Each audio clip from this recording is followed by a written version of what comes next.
జమ్మూ కాశ్మీర్లోని నౌగాం పోలీస్ స్టేషన్లో భారీ పేలుడు జరిగింది. ఈ ఘటనలో 7గురు మృతి చెందారు, 30 మంది గాయపడ్డారు. మృతి చెందిన వారు పోలీసులు, ఫోరెన్సిక్ సిబ్బంది అని అధికారులు వెల్లడించారు. ఇటీవల ఫరీదాబాద్ ఉగ్రకుట్రకు సంబంధించి స్వాధీనం చేసుకున్న పేలుడు పదార్థాల నుంచి శాంపిల్స్ తీస్తుండగా ఈ బ్లాస్ట్ జరిగింది. భారీ పేలుడుతో ఒక్కసారిగా భారీగా మంటలు చెలరేగాయి. దట్టమైన పొగ వ్యాపించింది. శిథిలాల కింద పలువురు చిక్కుకున్నారు. రెస్క్యూ సిబ్బంది సహాయక చర్యలు చేపట్టారు. పేలుడు దాటికి దాదాపు 300 మీటర్ల దూరంలో శరీర భాగాలు పడ్డట్టు స్థానికులు పేర్కొన్నారు. పోలీస్ స్టేషన్లో పార్కింగ్లో ఉన్న పలు వాహనాలకు మంటలు అంటుకున్నాయి.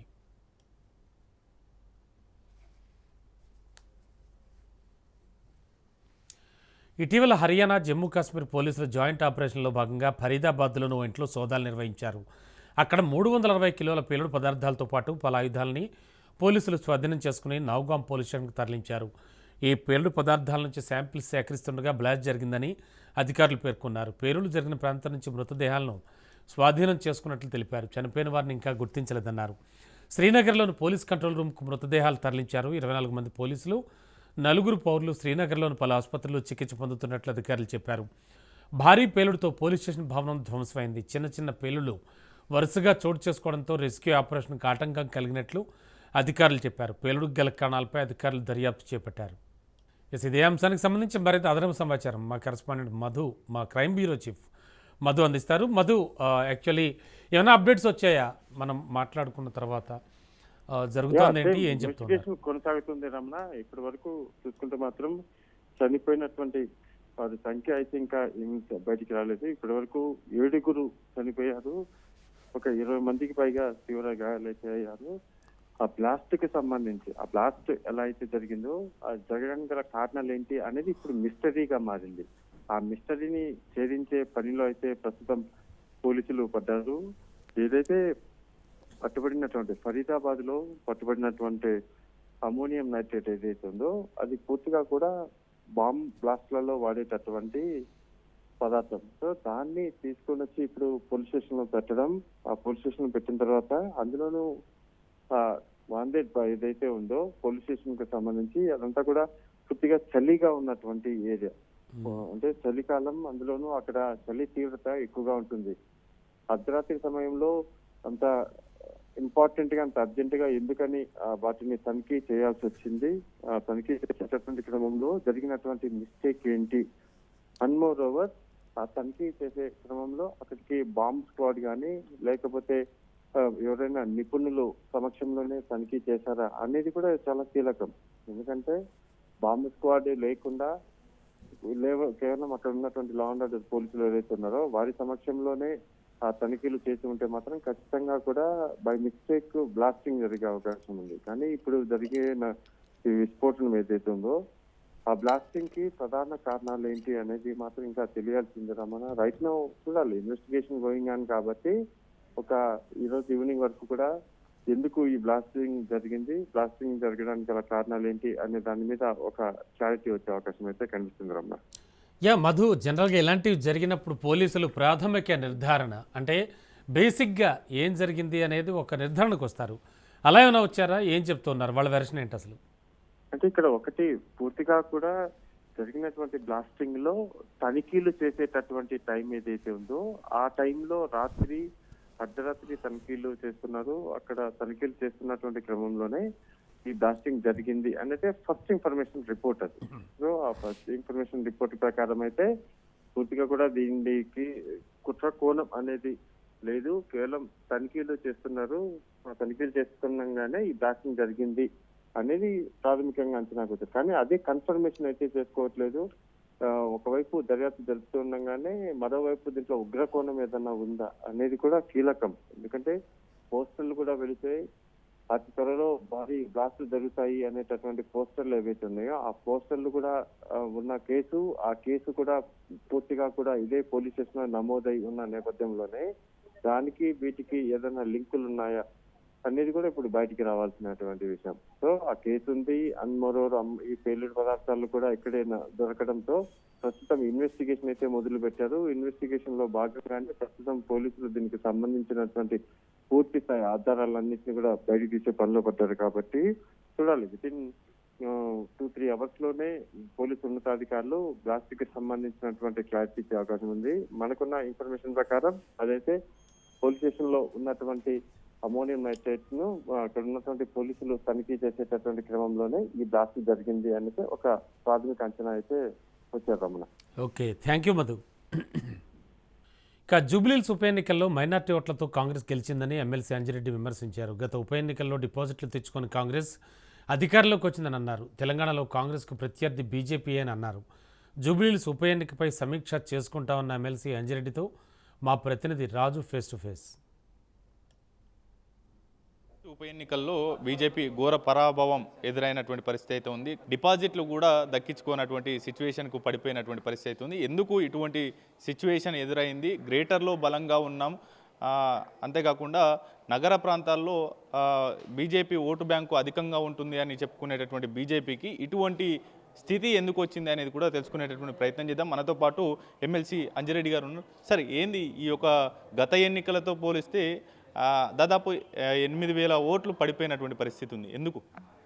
మీరు ఒకటే గుర్తుపెట్టుకోవాలి, ఏదైతే గవర్నమెంట్ ఉందో కాంగ్రెస్ గవర్నమెంట్ ఉంది, ఎంఐఎం పార్టీ గతంలో నిలబడ్డ పార్టీ క్యాండిడేట్, ఆ క్యాండిడేట్ను అప్పు తీసుకొని వచ్చి కాంగ్రెస్ పార్టీ నిలబడడానికి ఎంఐఎంని సపోర్ట్ చేసినందుకు ఈరోజు గెలవడం జరిగింది. దానిలో ఎంఐఎం పార్టీ ఎవరైతే ఉన్నారో ఎంఐఎం అక్కడ ముస్లిమ్స్ కేవలం 126,000 మంది ఓట్లు ఉన్నాయి ఆ స్లమ్ ఏరియా. గతంలో ఎవరైతే పీజీఆర్ ఉన్నప్పుడు ఎవరైతే గవర్నమెంట్ ల్యాండ్ ఉందో వాళ్ళందరికీ ల్యాండ్ అలొకేషన్ చేయడం జరిగింది.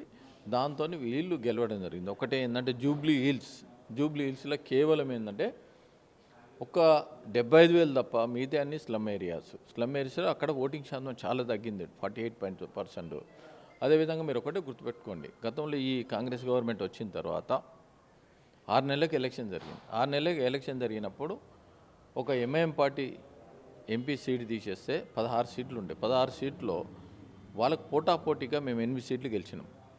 8 సీట్లు గెలిచి మిగతా 2 సీట్లు మాత్రం 20,000 ఓట్లతో ఓడిపోవడం జరిగింది. దీన్ని బట్టి చూస్తే 50% రావడం జరిగింది. ఈ 50% కన్నా ఎక్కువ ఓట్లు మాకు రావడం జరిగింది. అదేవిధంగా నెక్స్ట్ ఎలక్షన్స్ ఏం జరిగినాయి? ఎమ్మెల్సీ ఎలక్షన్లు, ఎమ్మెల్యే ఎలక్షన్లు 3 ఎలక్షన్ జరిగినాయి. 3 ఎలక్షన్లో ఒకటి కమ్యూనిస్ట్ గెలిచింది, 2 మేము గెలిచినాం భారతీయ జనతా. మరి మేము గెలిచినప్పుడు మరి ఇది కూడా రావాలి కదా. ఎలక్షన్స్ అనేది అప్ అండ్ డౌన్ అవుతూ ఉంటుంది, దాని గురించి వరి అయ్యేదేం లేదు. గతంలో ఇదే కాంగ్రెస్ పార్టీ మున్గోడైనా హుజురాబాద్ అయినా డిపాజిట్ గల్లంత అయింది. మరి ఈరోజు గవర్నమెంట్ ఎట్లా వచ్చింది? అంటే డిపాజిట్ గల్లంత అయితేనే వచ్చేసారి బీజేపీ అధికారంలోకి వస్తుందని మీరు భావిస్తూ ఉన్నారు? నేను ఒకటి గుర్తుపెట్టుకోండి, దానికి సంబంధం ఉండదు. 100% రాబోయే రోజుల్లో లోకల్ బాడీ ఎలక్షన్స్ అయినా, జిహెచ్ఎంసీ ఎలక్షన్స్ అయినా, రాబోయే ఎమ్మెల్యే ఎలక్షన్స్ అయినా కంపల్సరీ భారతీయ జనతా పార్టీ తెలంగాణలో డబుల్ ఇంజన్ సర్కార్ వస్తుంది. పార్లమెంటు ఎన్నికల్లో మోదీ వేవ్ నడిచింది. కేంద్రం ప్రభుత్వంలో మోదీ ఉంటేనే బాగుంటుందని తెలంగాణలో half of the percentage peoples కూడా భావించినటువంటి పరిస్థితి. రాష్ట్ర నాయకత్వాన్ని, బీజేపీ రాష్ట్ర నాయకత్వాన్ని విశ్వసించలేకనే ఈ యొక్క ఎన్నికల్లో డిపాజిట్ గల్లంతయ్యే పరిస్థితి ఏర్పడిందని భావించవచ్చా? ఎమ్మెల్సీ ఎవరి పేరు మీద గెలిచినాం? రాష్ట్ర నాయకత్వం మీద గెలిచినాం కదా. రాష్ట్ర నాయకత్వం మీద గెలిచినప్పుడు ఎమ్మెల్సీ గెలిచినప్పుడు ఆ మాట ఎందుకు మాట్లాడలేరు?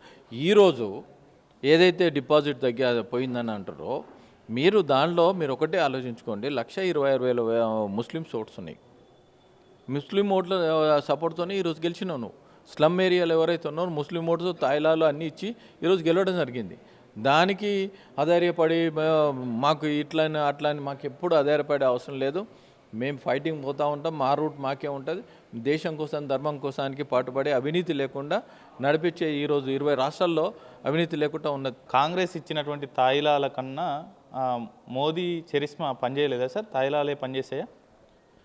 దీంట్లో ఓన్లీ ముస్లిమ్స్ అంటున్నాను నేను, తాయిలాలు గిలాలు అంటే ఓన్లీ ముస్లిమ్స్ ఓట్లను కూడా ఏకపక్షం చేయడానికి మీరు హిందూ వర్సెస్ ముస్లిం ఓటు రాజకీయాలుగా చూడాలనేది మీరు. దీంట్లో మీరు ఒకటే గుర్తుపెట్టుకోండి, 125,000 మంది ఏదైతే ఓట్లు ఉన్నాయో ముస్లిం క్యాండిడేట్ నవీన్ యాదవ్ ముస్లిం క్యాండిడేట్ గతంలో నిలబడ్డాడు.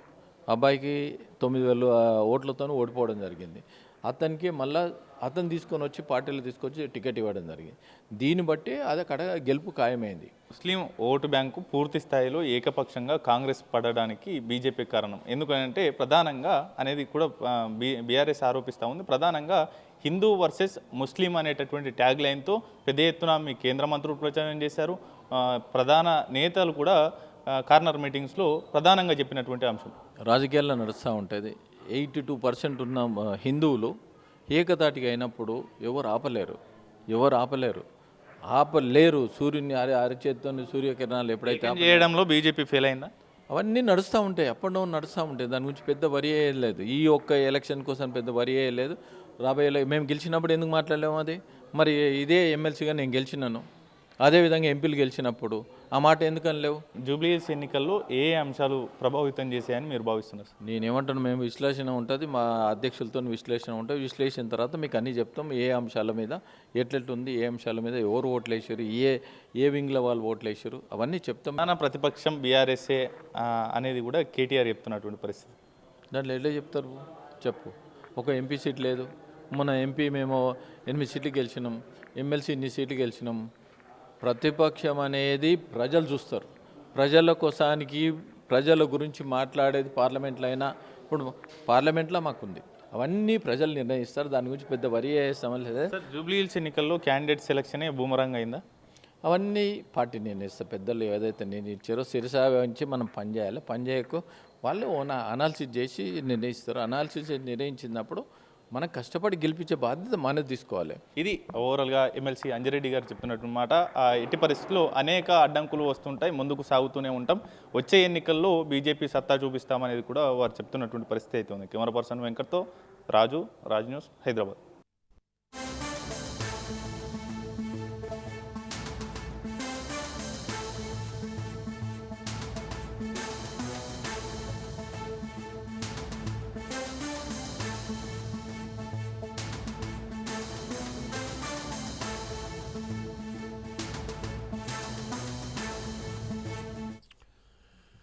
బ్రేకింగ్లో చూస్తున్నాం. సతీష్ కుమార్ది హత్యగా నిర్ధారించారు పోలీసులు. శరీరంపై ఉన్న గాయాలతో హత్య అని ప్రాథమిక నిర్ధారణకు వచ్చారు.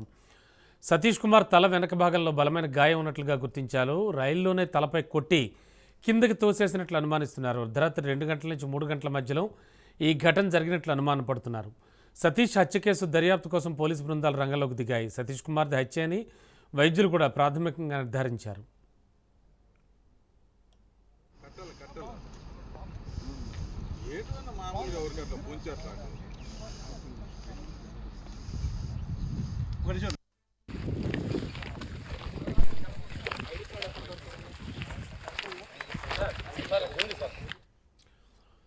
సతీష్ కుమార్ది హత్యగా నిర్ధారించారు పోలీసులు. శరీరంపై ఉన్న గాయాలతో హత్య అని ప్రాథమిక అంచనాకు వచ్చారు. సతీష్ కుమార్ తల వెనక భాగంలో బలమైన గాయం ఉన్నట్లు గుర్తించారు. రైల్లోనే తలపై కొట్టి కిందకు తోసేసినట్లు అనుమానిస్తున్నారు. అర్ధరాత్రి 2 గంటల నుంచి 3 గంటల మధ్యలో ఘటన జరిగినట్లు అనుమానపడుతున్నారు. సతీష్ హత్య కేసు దర్యాప్తు కోసం పోలీసు బృందాలు రంగంలోకి దిగాయి. సతీష్ కుమార్ది హత్య అని వైద్యులు కూడా ప్రాథమికంగా నిర్ధారించారు. తిరుమల పరకామణి కేసులో ఆరోపణలు ఎదుర్కొంటున్న మాజీ ఏవీఎస్ఓ సతీష్ కుమార్ మరణంపై ప్రభుత్వం సమాధానం చెప్పాలని డిమాండ్ చేశారు వైసీపీ అధికార ప్రతినిధి సాకే శైలజనాథ్. అమరావతిలో నిర్వహించిన మీడియా సమావేశంలో ఆయన ఈ వ్యాఖ్యలు చేశారు.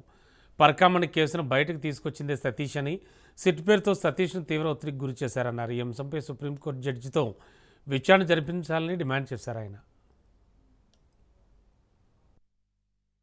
నిజంగా ఏం జరిగింది?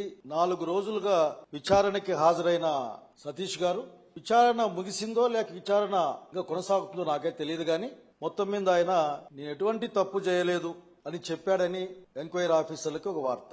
ఎటువంటి తప్పు చేయని వాడిని వేధిస్తే అతను బలవంతంగా ప్రాణాలు తీసుకున్నాడని ఈరోజు మాట్లాడుకుంటా ఉన్నాం. రైల్వే ట్రాక్ పైన, తాడిపత్రి రైల్వే ట్రాక్ పైన మృతదేహం దొరికింది. ఇంకొక వార్త, తిరుపతి వీధుల్లో లేక తిరుపతి వర్గాల్లో జనం మాట్లాడుకుంటా ఉన్నారు, అయ్యో ఆ రోజున పరకామణి చోరీలో రవికుమార్ అనే అతన్ని పట్టుకున్న వాడి సతీష్ కదా, ఏమైంది ఇతనికి? ఆ పరకామణి కేసు కూడా లోక్ అదాలత్ ద్వారా పరిష్కారం చేసుకున్నారు కదా, 4 రోజుల విచారణంతరం అతను ప్రాణాలతో లేకుండా పోవడమేంది భూమి మీదని జనం మాట్లాడుకుంటూ అనుమానాన్ని కూడా వ్యక్తం చేస్తా ఉన్నారు. అప్పటి మాజీ చైర్మన్ టీటీడీకి కరుణాకర్ రెడ్డి గారిని కూడా ఆ పరకామణి కేసులో లాగాలి అని ఒత్తిళ్లు వచ్చాయని తిరుపతి వర్గాల్లో మాట్లాడుతూ ఉన్నారు చాలా మంది. వీటన్నిటికీ సమాధానం చెప్పాల్సింది ప్రభుత్వమే.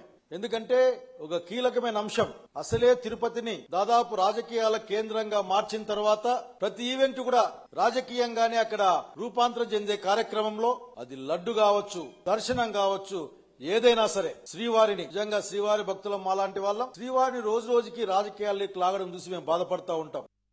టీటీడీ మాజీ ఏవీఎస్ఓ సతీష్ మృతి తీవ్ర దిగ్భ్రాంతికి గురిచేసిందన్నారు టీటీడీ పాలక మండలి సభ్యుడు భానుప్రకాష్ రెడ్డి. సతీష్ మరణం పట్ల ఆయన కుటుంబ సభ్యులకు సానుభూతి తెలిపారు. పరకామణి కేసులో కీలక వ్యక్తిగా ఉన్న సతీష్ మృతిపై అనుమానాలున్నాయని, సతీష్ మృతిపై సమగ్ర విచారణ జరపాలన్నారు. అలాగే కేసులో నిందితుడిగా ఉన్న రవికుమార్కు భద్రత కల్పించాలని డిమాండ్ చేశారు. దేవస్థానాల్లో పరకామణిలో జరిగినటువంటి అవకతవకల్లో ప్రథమ భూమిక ఆ రోజు ఏవీఎస్ఓ సతీష్ కుమార్ గారు ఆ రోజు లోకాలతో రాజీ చేసుకున్న రవికి దొంగలించినటువంటి రవికుమార్తో అని చెప్పి భక్తులందరికీ తెలుసు. ఈ రోజు చాలా దురదృష్టకర వార్త వినడం జరిగింది. అప్పుడు ఏవీఎస్ఓ పనిచేసినటువంటి సతీష్ కుమార్ గారు ఈరోజు మరణించాడని చెప్పే వార్త వినడం జరిగింది. చాలా బాధాకరమైనటువంటి సంఘటన. వారు రైల్వే ట్రాక్ మీద వారి మృతదేహం లభ్యమైందని చెప్పి పోలీసు అధికారులు చెప్తున్నారు. అది ఆత్మహత్య లేకపోతే హత్య కోణంలో మనం పరిశోధన చేయాల్సిన అవసరం ఉంది. రాష్ట్ర ప్రభుత్వం ఆ దృష్టిలో వారు దీన్ని విచారణ చేయాలని చెప్పి నేను కోరుకుంటున్నాను. అలాగే మిగతా విట్నెస్లు, ఈ పరకామంలో ఉన్నటువంటి మిగతా విట్నెస్లు కూడా భద్రత కల్పించాల్సిన పరిస్థితి ఏర్పడింది. ఎందుకంటే గొడ్డలిపోటుని గుండెపోటుగా చేసిన గనులు ఈ రోజు ఏమన్నా చేయొచ్చని చెప్పి శ్రీవారి భక్తులందరూ ఆందోళన ఆవేదన చెందుతున్నారు. కాబట్టి ఖచ్చితంగా పరకామని అప్పుడు పనిచేసిన ఏవీఎస్ఓ సతీష్ కుమార్ ఎందుకు ఈ రోజు ఇలాంటి సంఘటనకి పాల్పడ్డారో భక్తులు చాలా ఆందోళన చెందుతున్నారు. ఇది ఏమన్నా వారిని భయపట్టించి, వారిని ఏదన్నా కుటుంబ సభ్యులకు భయపట్టించి ఆ వాతావరణంలో వారిని ఒత్తిడికి చేసి వారు ఈ పరిస్థితికి వచ్చారా, అయితే కొందరు ఏదైనా పన్నాగం పన్ని ఇలాంటి కార్యక్రమం చేశారని చెప్పి శ్రీవారి భక్తులు భావిస్తున్నారు. తిరుమల తిరుపతి దేవస్థానాల్లో పరకామణిలో జరిగినటువంటి అవకతవకల్లో ప్రథమ భూమిక ఆ రోజు ఏవీఎస్ఓ సతీష్ కుమార్ గారు ఆ రోజు లోకాలతో. పరకామణి కేసులో కీలక సాక్షి టీటీడీ మాజీ ఏవీఎస్ఓ సతీష్ కుమార్ మృతి పట్ల TTD board member MLA MS Raju స్పందించారు. తాడిపత్రిలో కోమలి రైల్వే ట్రాక్ వద్ద సతీష్ కుమార్ అనుమానాస్పదంగా మృతి చెందడం పలు అనుమానాలకు తావిస్తోందని మడకసిర ఎమ్మెల్యే రాజు అన్నారు. దీని వెనక సూత్రధారులు ఎవరు ఉన్నారో తేల్చేందుకు మాజీ టీటీడీ చైర్మన్ కరుణాకర్ రెడ్డి సుబ్బారెడ్డిని విచారించాలన్నారు. కేసు చివరి దశకు వచ్చే సమయంలో కీలక సాక్షిగా ఉన్న పోలీసు అధికారి ఇలా మృతి చెందడం చాలా బాధాకరమన్నారు ఎమ్మెల్యే ఎంఎస్ రాజు. ఘటనపై అవసరమైతే సిబిఐ విచారణ జరిపించేందుకు ప్రభుత్వాన్ని కోరుతామన్నారు. టీటీడీకి సంబంధించి పరకామణి కేసులో కీలక వ్యక్తిగా ఉన్నటువంటి సతీష్ గారు ఈరోజు తాడపత్రి ప్రాంతంలో కోమలి రైల్వే ట్రాక్ మీద శవమై తేలడం, ఈరోజు ఆయన కీలక సాక్ష్యం ఉన్న రోజు ఈరోజు ఆయన హతుడై కనిపించడం, దీని వెనుక ఉన్నటువంటి వ్యక్తుల్ని సమగ్ర విచారణ జరిపించి ఎవరైతే సూత్రధారులు ఉన్నారో తెర వెనుక కరుణాకర్ రెడ్డి గాని సుబ్బారెడ్డి గాని అందరినీ విచారించాలని, ఈరోజు కేసులో కీలకమైనటువంటి వ్యక్తి కేసు చివరి దశకు వచ్చే క్రమంలో ఈరోజు ఆయన వాంగ్మూల్యం ఇవ్వాల్సినటువంటి సమయంలో ఇలా రైల్వే ట్రాక్ మీద శవమై తేలడం, వీటి వెనుక ఉన్న అనుమానాలన్నిటినీ నివృత్తి చేయాలి. పాత్రదారులు ఎవరైతే ఉన్నారో వాళ్ళందరినీ వెలుగులోకి తీసుకొచ్చి కఠినంగా శిక్షించాలని, అవసరమైతే సిబిఐ ఎంక్వైరీ అయినా సరే వేసి తక్షణం ఆత్మహత్యన హత్యన తేల్చాలని చెప్పేసి ప్రభుత్వాన్ని సందర్భంగా టీటీడీ బోర్డు మెంబర్గా విజ్ఞప్తి చేస్తారు. పరకామణి నిందితుడు రవికుమార్కు ప్రాణహాని ఉందని అతనికి భద్రత కల్పించాలని డిమాండ్ చేశారు జనసేన పార్టీ తిరుపతి ఇన్ఛార్జ్ కిరణ్ రాయల్. పరకామణి కేసు బయటపెట్టిన ఏవీఎస్ఓ సతీష్ కుమార్ విచారణ సమయంలో చనిపోవడం అనేక అనుమానాలకు తావిస్తోందన్నారు. నిందితులందరం కూడా సీల్డ్ కవర్ లో కోర్టుకు సమర్పించాలని చెప్పి కోర్టు ఆదేశాలతో విచారణ జరుగుతున్న సమయంలో ఎవరైతే ప్రధానంగా దానికి కంప్లైంట్ ఇచ్చాడు ఏవీఎస్ఓ సతీష్ కుమార్ అనే సబ్ ఇన్స్పెక్టర్, ఈ రోజు ఉదయం ఈయన సబ్ ఇన్స్పెక్టర్ ఏవీఎస్ ఆయన ఈరోజు ఉదయం ఆయన అనుమానచితుడు మృతి చెందాడు. అనుమానచితుడు రైలు పట్టాల కాడ మృతి చెందాడు. చూడండి ఒకసారి ఆయన ముఖం మీద గాయాలు, మొత్తం గాయాలు పూర్తిగా చూడండి. రైలు కింద పడిపోతే ఇలా గాయాలు అవుతాయని ఎవరికి అనుమానం రాదు. రైలు కింద పడితే నుజ్జులు అయిపోతారు. ఇలా ముఖం మీద గాయాలు ఎంత చూస్తుంటే హత్యగా అనుమానం అయితే వేస్తుంది. ఇది అనుమానసిత మృతి కాబట్టి పోలీసులు డీజీపీ గారు ఇమ్మీడియట్గా దీని మీద విచారణ పిలిపించి ఇది ఆత్మహత్య తెలుసుకోవాల్సిన అవసరం ఉంది. ఆత్మహత్య అయితే ఎవరు దీన్ని అని ఆయన మీద ప్రెషర్ పెట్టారో, ఆయన ఆత్మహత్య చేసుకోవాల్సిన అవసరం ఎవరి మీద ఉందో, ఎవరైతే ప్రేరేపణ చేశారో వాళ్ళ మీద చర్యలు తీసుకోవాలి. వాళ్ళ కుటుంబ సభ్యులు విచారిస్తే అన్ని విషయాలు బయటపడతాయి. గత కొద్ది రోజుల్లో తను ఏదో చాలామంది బెదిరిస్తున్నారు, భయపెడుతున్నారు అని చెప్పి కూడా సమాచారం ఉన్నట్టు కూడా మాకుంది.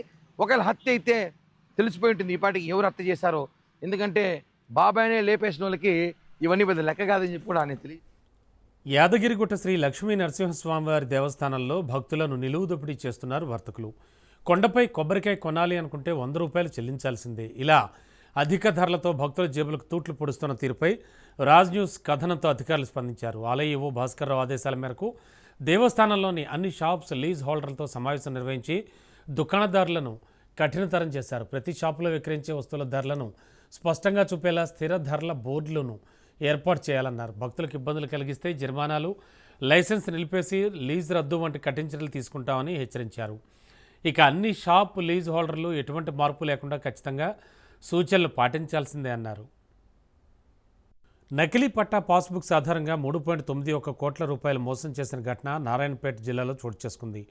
ఉట్కూరులోని ఎస్బీఐ బ్యాంకులో 2016-19 మధ్య 414 ఖాతాల్లో సుమారు 3.91 కోట్లు మోసం చేశారు కేటీగాళ్ళు.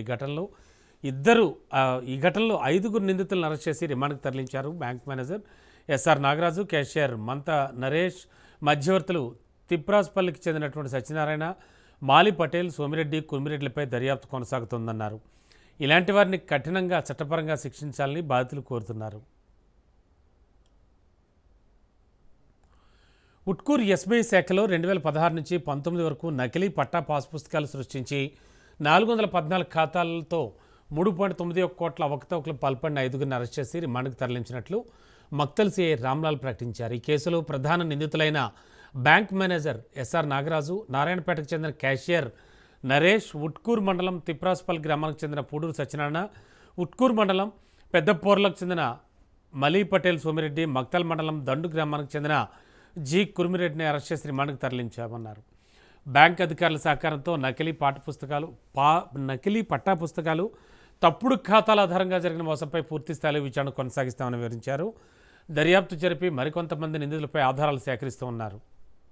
వికారాబాద్ జిల్లా అనంతగిరిలో గిరి ప్రదక్షిణకు భక్తుల ఆదరణ పెరుగుతోంది. అనంత పద్మనాభ స్వామివారి సంపూర్ణ అనుగ్రహం లభిస్తుందనే విశ్వాసంతో భక్తులు పెద్ద ఎత్తున పాల్గొంటున్నారు. కొండలపై విస్తరించిన ఔషధ మొక్కలు, ప్రకృతి సోయగాలు ప్రదక్షిణ ప్రత్యేకతను తీసుకొస్తాయి. ఎక్కువగానే ఔషధ మొక్కలను తాకుతూ నడిచే సమయంలో ఎదురయ్యే స్వచ్ఛమైన గాలి ఆయుష్తో పాటు ఆయురారోగ్యాలతో కూడా ఉంటారనే నమ్మకం భక్తుల్లో బలంగా ఉంది. మొదట 4 భక్తులతో ప్రారంభమైన గిరి ప్రదక్షిణ ప్రస్తుతం 4,000కు చేరింది. రానున్న రోజుల్లో ఇంకా ఎక్కువ సంఖ్యలో భక్తులు పాల్గొనాలని నిర్వాహకులు ఆశాభావం వ్యక్తం చేశారు. చేయడానికి ముఖ్య ఉద్దేశం అనంతగిరి కొండలను కాపాడుకోవడం. ఎట్లా కాపాడుకోవడము, ఎందుకు కాపాడుకోవడం, ఎవరి నుంచి కాపాడుకోవడం అనేది ఆ విషయానికి వస్తే, ఇక్కడ అన్యమతస్తులు కానీ లేకపోతే కబ్జాకోరులు కానీ కబ్జా చేయడానికి ప్రయత్నిస్తున్న తరుణంలో ఈ ఆలోచన రావడం జరిగింది. దీన్ని 2019లో అంతకుముందు జరిగిన సంఘటనలు ఉద్దేశించి దాన్ని బేస్ చేసుకొని ఈ కార్యక్రమం స్టార్ట్ చేయడం జరిగింది. ఫస్ట్ అది ఒక 4గురితో స్టార్ట్ అయినా కానీ ఇప్పుడు 4,000 మందికి రీచ్ అయ్యే పరిస్థితి ఉంది. ఇంకా ఎక్కువ భవిష్యత్తులో ఇంకా ఎక్కువ మందికి రీచ్ కావాలని చెప్పేసి కోరుకుంటున్నాం. ఇంకొకటి, ఈ అనంతగిరి కొండలు అనంత పద్మనాభ స్వామి అని చెప్పేసి చెప్పడం ముఖ్య ఉద్దేశం దీన్ని. అయితే ఈ అనంత పద్మనాభ స్వామి కొండలు ఆయనవే అని చెప్పేసి ఆల్రెడీ అనంతగిరి ఆయన పేరు మీద ఉంది. కాకపోతే ఆయన పేరు పైన ప్రభుత్వ రికార్డులో ఒక గుంట జాగా కూడా లేదు. దానికోసం కూడా భవిష్యత్తులో మనము ప్రజల్లో, హిందువుల్లో ఒక అవగాహన తెచ్చి ఆయన పేరు మీద కనీసం ఒక 100 ఎకరాల్లో 200 ఎకరాల్లో రెవెన్యూ రికార్డులో లేకపోతే ప్రభుత్వ రికార్డులో చేర్చాలని చెప్పేసి డిమాండ్ చేస్తాం. అనంతగిరి ప్రదక్షిణ కార్యక్రమానికి విచ్చేస్తున్న భక్తులందరికీ నమస్సుమాంజలు. తర్వాత ఈ కార్యక్రమాన్ని ప్రారంభించడానికి చాలా కారణాలు ఉన్నాయి. ఆ కారణాలలో ప్రధానమైన ఏంటంటే మనల్ని మనం రక్షించుకోవడం, ధర్మ పరిరక్షణ కోసం ప్రారంభించబడింది. అట్ ద సేమ్ టైం ధార్మిక భక్తి, తర్వాత ఈ ప్రాంత విశిష్టత, ఈ అనంతగిరి కొండల పరిరక్షణ ధ్యేయంగా ఇది ముందుకు సాగుతుంది. ఇది 9 సంవత్సరాల క్రితం, ఇది 10వ సంవత్సరము. 10 సంవత్సరాల క్రితం అనంతగిరుల పరిరక్షణ సమితిని ఏర్పాటు చేసుకొని కార్యక్రమాలు కొనసాగుతున్నాయి.